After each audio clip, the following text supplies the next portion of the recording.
우리 함께 사도신경 고백함으로 하나님께 나아가겠습니다. 나는 전능하신 아버지 하나님 천지의 창조주를 믿습니다. 나는 그의 유일하신 아들 우리 주 예수 그리스도를 믿습니다.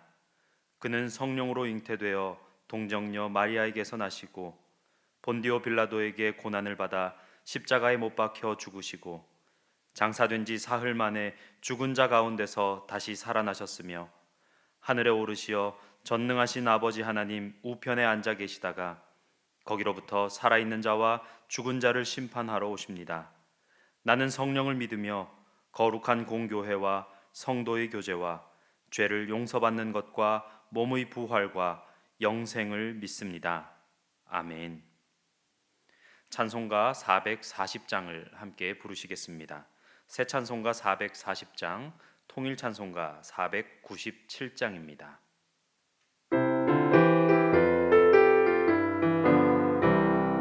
어디든지 예수 나를 이끌면 어디든지 예수 함께 가려네.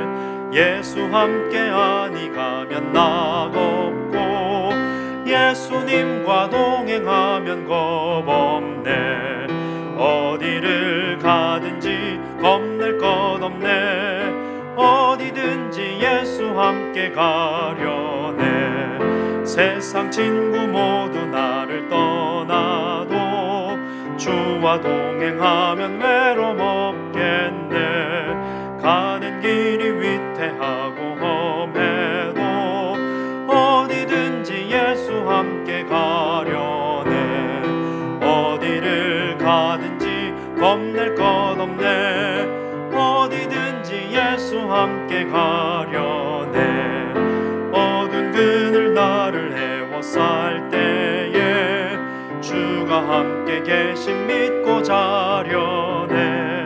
죽은 후에 천국에서 깨어나 예수 함께 길이 길이 살리라. 어디를 가든지 겁낼 것 없네. 어디든지 예수 함께 가려네. 아멘. 이제 다 함께 마음을 모아 기도하기를 원합니다. 나라와 민족을 복음으로 변화시켜 주시옵소서. 주한교회가 영혼 구원의 사명을 끝까지 감당하게 하여 주시옵소서. 2022년 예수사랑 큰잔치를 친히 인도하여 주시옵소서. 저희가 주님의 말씀에 순종하게 하여 주시옵소서. 주한교회의 분립개척이 은혜 가운데 준비되게 하시고 이를 통하여 하나님의 나라가 확장되게 하여 주시옵소서. 마지막으로 위임 목사님과 또 오늘 말씀 전하시는 곽요셉 목사님과 그 사역을 위해서 함께 주님 한번 외치고 기도하도록 하겠습니다. 주님, 사랑과 은혜가 많으신 하나님 아버지 감사합니다. 민족의 명절 추석을 맞아서 우리의 가족들 간의 사랑을 확인하게 하시고 또 그 사랑을 나누며 함께 기쁨을 교제하게 하시니 참으로 감사합니다. 이제 추석 명절의 마지막 날 이 명절을 끝으로 이제 다시금 우리의 일상으로 돌아가야 할 터인데 우리의 삶 가운데 다시금 새 힘을 허락하여 주시고 우리가 온전히 하나님을 찬양하는 삶을 살아내는 기쁨의 삶을 살아낼 수 있도록 주님께서 역사하여 주시옵소서. 우리가 나라와 민족을 복음으로 변화시키는 자들 되기를 간절히 소망합니다. 상한 심령을 가지고 살아가는 이 땅의 백성들을 긍휼히 여겨주시고 주님께서 우리나라 국민들의 마음을 만져주셔서 영혼의 갈급함을 허락하여 주시고 마음의 문이 활짝 열려서 복음이 전파될 때에 그 사랑의 말씀을 듣고 예수 그리스도의 보혈의 은혜로 하나님의 나라와 하나님의 민족과 하나님의 백성으로 다시 살아나는 이 땅 될 수 있도록 주님 역사하여 주시옵소서. 하나님, 우리 주한교회가 선교적인 삶으로 복음의 빛을 비추는 교회 되기를 간절히 소망합니다. 코로나19의 위기 가운데서도 기도와 말씀으로 이겨내는 소망 있는 교회 되게 하시고 또한 주한교회의 모든 성도들이 한 영혼을 품는 목자의 심정으로 나아갈 수 있도록 주님 역사하여 주시옵소서. 그리하여 생명구원의 역사역에 전적으로 헌신하는 우리 주한교회의 모든 성도들 될 수 있도록 주님 붙들어 주시옵소서. 2022 2022년 예수사랑 큰잔치가 시작되었습니다. 50일 선포주일로 시작되어서 이제 그 예수사랑 큰잔치를 우리가 함께 준비하며 또 하나님 앞에 올려드리기 위하여 나아가고 있는데, 하나님께서 이 모든 것들 친히 주관하여 주시고 이번 예수사랑 큰잔치를 통하여서 택하신 백성들이 구원을 얻는 풍성한 영혼 구원의 잔치가 될 수 있도록 주님 역사하여 주시옵소서. 전도를 방해하는 모든 악한 세력들 결박하여 주시고 성령님께서 예수사랑 큰잔치를 준비하는 모든 손길 가운데 충만하게 임재하여 주시옵소서. 이 예수사랑 큰잔치의 과정과 모든 결과도 하나님께서 붙들어 주시길 간절히 소망합니다. 코로나 상황입니다. 어렵습니다. 전도하는 것 쉽지 않습니다. 그러나 하나님, 성도들이 전도의 열정을 잃지 않도록 붙들어 주시고 한 영혼을 향한 하나님 아버지의 마음을 품게 하여 주셔서 그 한 영혼을 마음에 품고 기도하는 모든 전도자들에게 영적인 담대함과 믿음의 기백을 더하여 주시옵소서. 하나님, 참으로 이 땅 가운데 복음이 들어오게 하셔서 이 땅에 수많은 교회들이 세워지게 하셨음을 감사합니다. 바라옵기는 보혜사 성령님의 도우심에 힘입어서 성도님들이 입술을 열어 담대하게 예수님을 증거할 수 있도록 도와주시옵소서.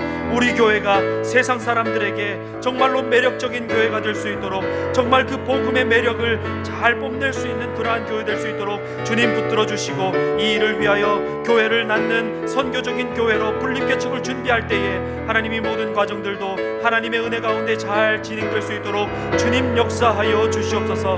그리하여서 정말로 이 분립개척이 하나님의 뜻 안에서, 하나님의 사랑 안에서 모든 것들 잘 진행될 수 있도록 붙들어 주시옵소서. 위임 목사님과 또 모든 교역자를 주님 지켜주시고, 또한 오늘 말씀 전하시는 곽효선 목사님을 주님 붙들어 주셔서 특별히 오늘 말씀을 통하여서도 우리에게 허락되는 하나님의 그 놀라운 사랑과 은혜가 임재하고 또 우리에게 전달될 수 있도록 주님 붙들어 주시옵소서. 이 아침 우리를 붙드시고 인도하시는 하나님의 놀라운 사랑을 우리 모두가 체험할 수 있도록 역사하여 주시옵소서.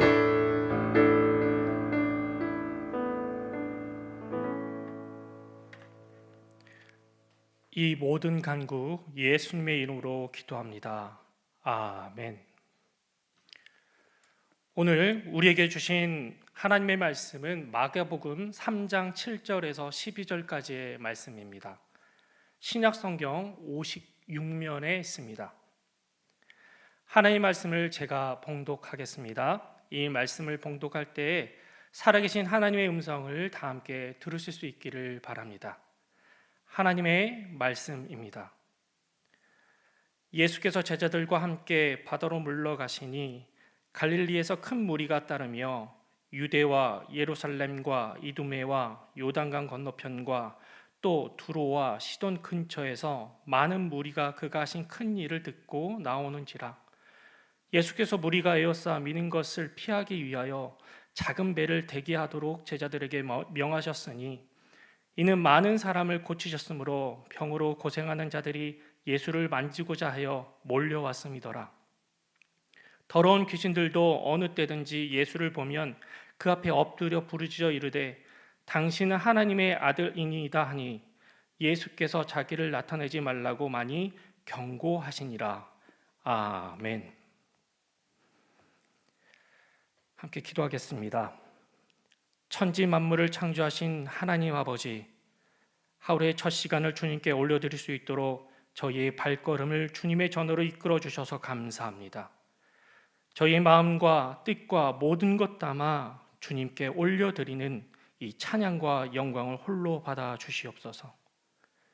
부족한 저희가 주님 앞에 저희의 모든 죄를 자백하오니 주님의 긍휼하심으로 저희를 용서하시고 저희를 정결케 하옵소서. 오늘 이 시간 저희의 많은 문제들을 주님 앞에 가져와 내려놓습니다. 겸손한 마음으로 주님께 아랠 때에 그 모든 문제 해결받게 하시고 그 모든 근심 사라지게 하옵소서. 병마로 고통받고 심하는 이들도 많습니다. 주님, 치료의 광선을 비춰주셔서 놀라운 역사가 있게 하옵소서. 주님, 이 시간 마음과 정성을 다와 주님께 예물 드린 이들이 있습니다. 그 모든 정성 기뻐 받아 주시옵고 함께 간구하는 기도 제목들도 함께 받아 주시옵소서. 이제 주님께서 주님 말씀을 듣고자 합니다. 말씀을 통해 새 힘을 얻게 하시고 주님이 주신 은혜로 감사한 하루를 시작하게 하옵소서. 오늘도 살아 역사하시는 예수 그리스도의 이름으로 기도합니다. 아멘.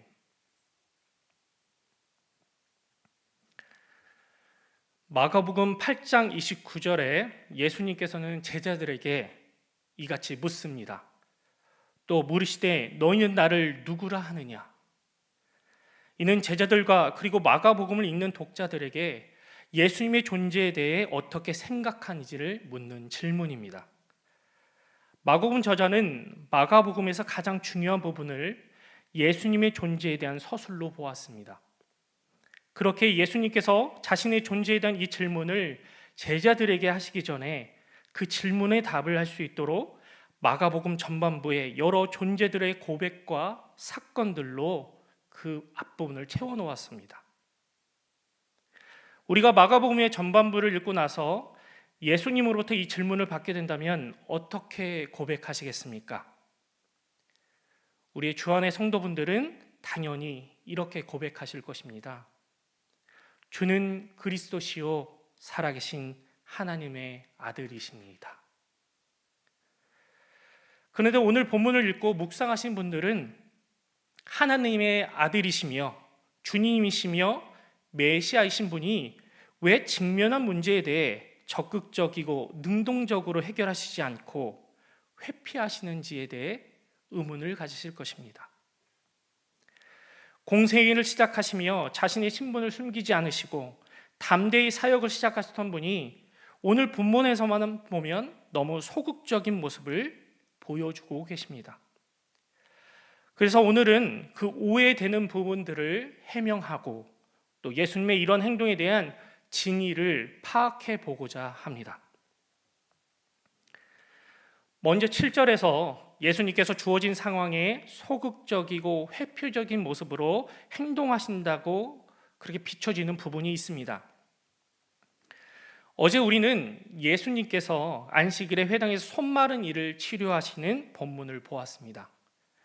예수님의 치유 사역은 유대 지도자들이 경계하는 영역은 아니었습니다. 그러나 예수님께서 그 치유 사역을 안식일에 하신 것은 그들에게 큰 위협으로 다가왔습니다.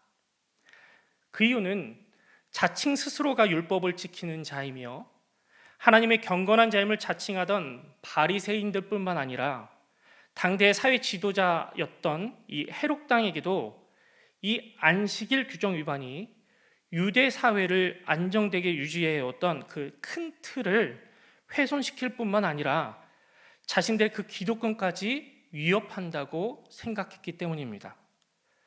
그렇게 그들은 이때부터 예수님을 죽이기로 마음먹었습니다.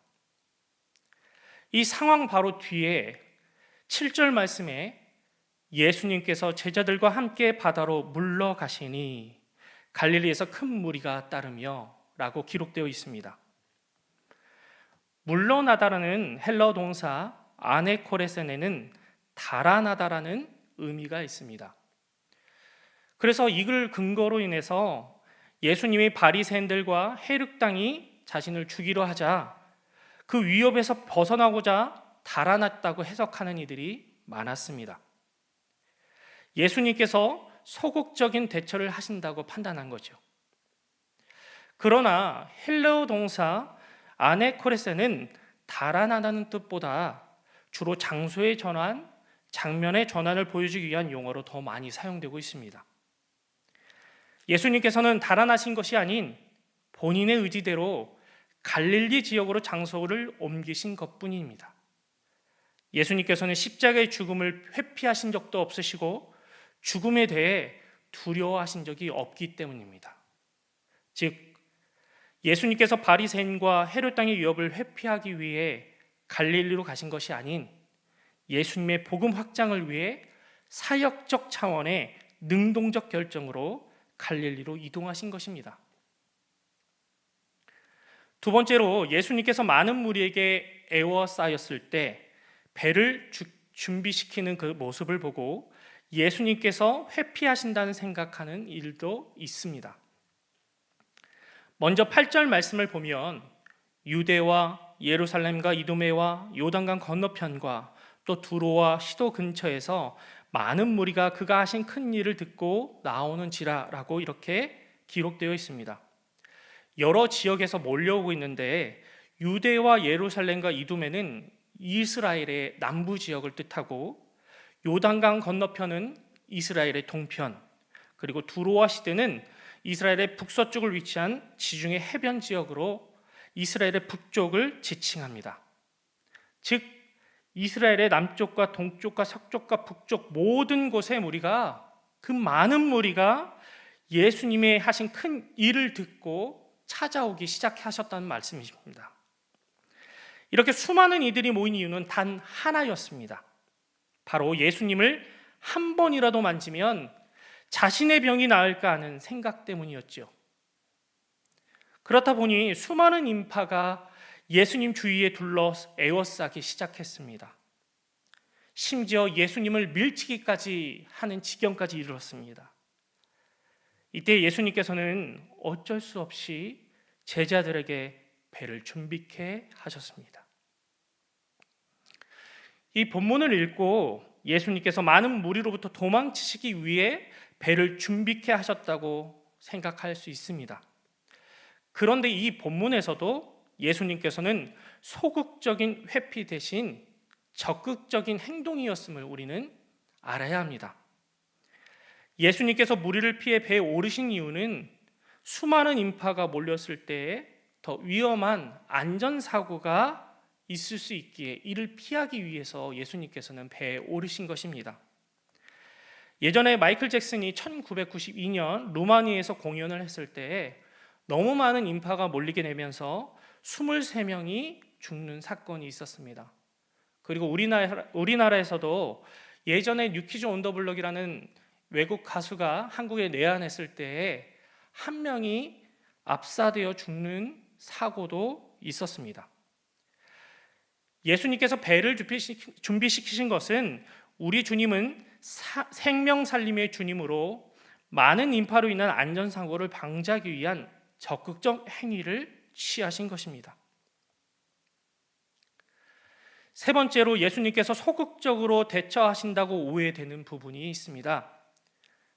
오늘 본문 12절 말씀에 더러운 귀신들도 어느 때든지 예수를 보면 그 앞에 엎드려 부르짖어 이르되 당신은 하나님의 아들이니이다 하니 예수께서 자기를 나타내지 말라고 많이 경고하시니라.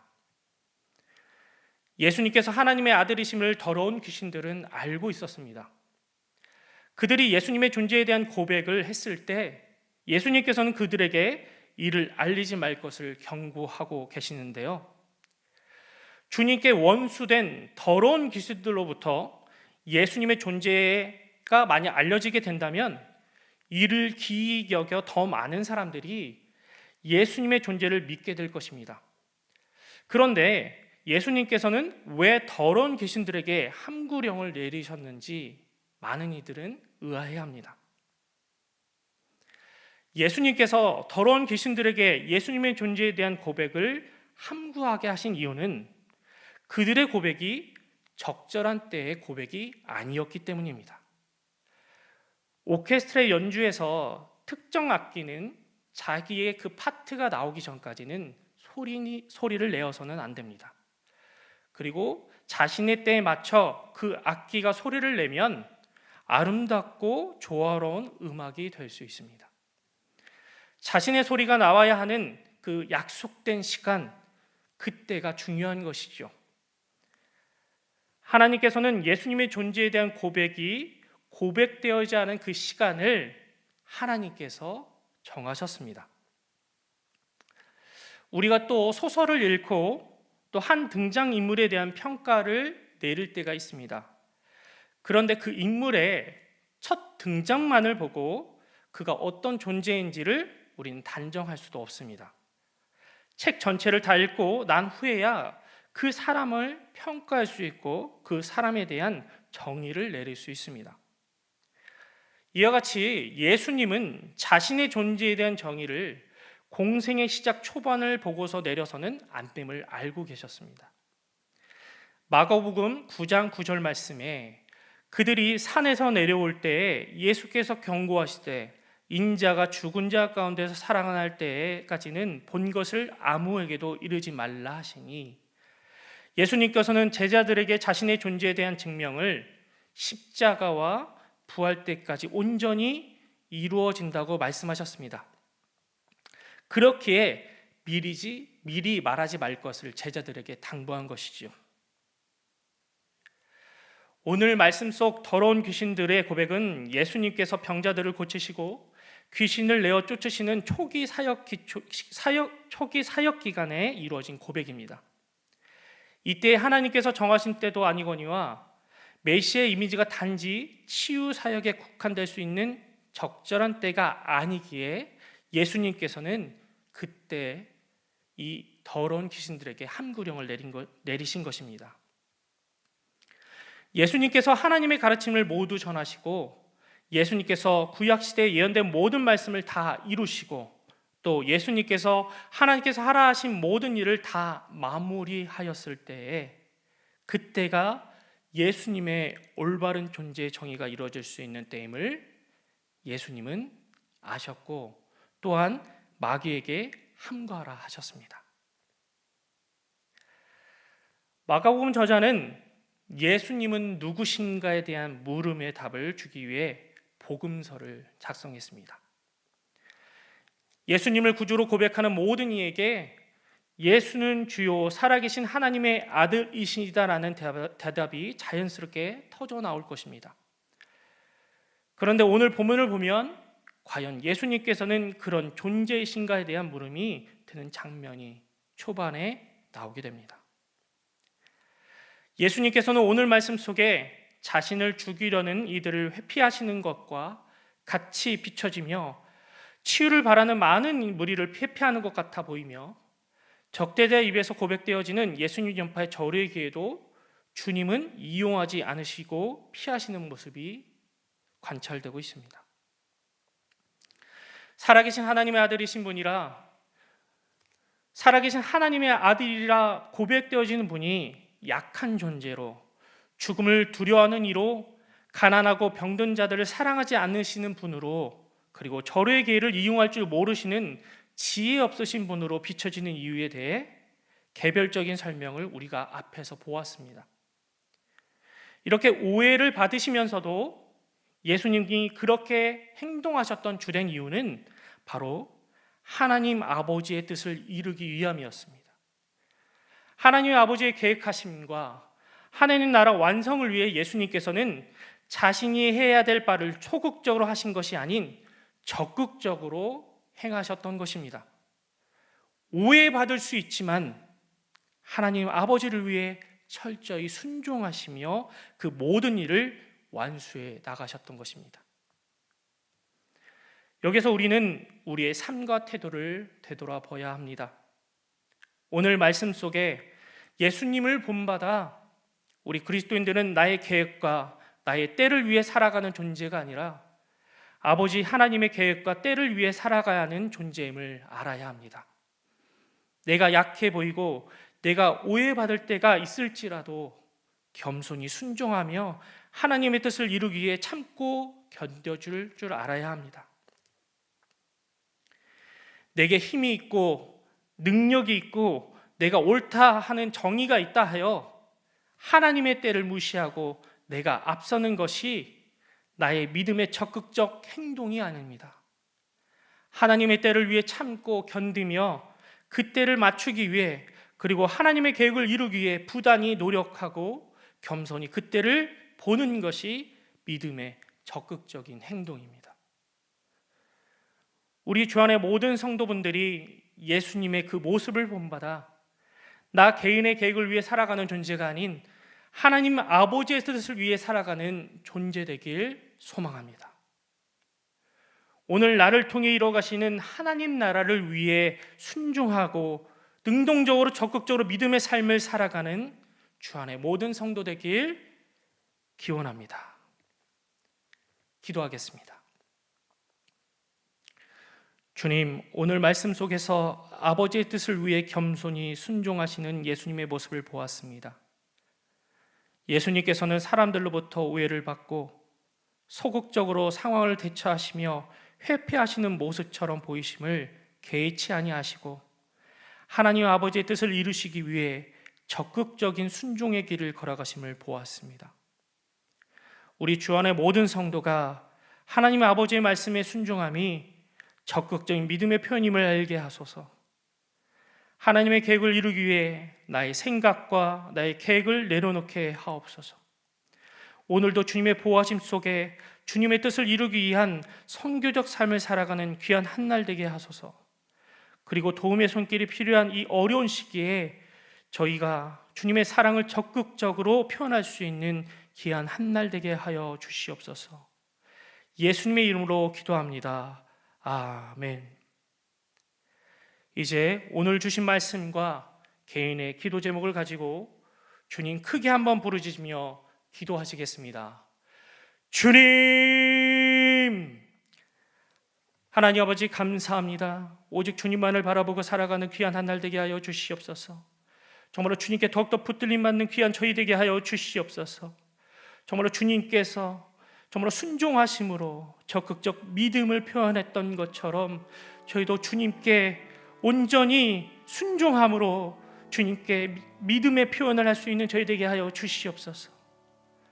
주님, 세상 사람들은 주님의 그 믿음을 표현하는 것을 어리석다, 회피한다, 소극적이다 말할 수 있지만 정말로 주님이 걸어가신 그 길은 적극적으로 주님의 믿음을 표현했던 그 삶임을 저희가 보고 또 고백합니다.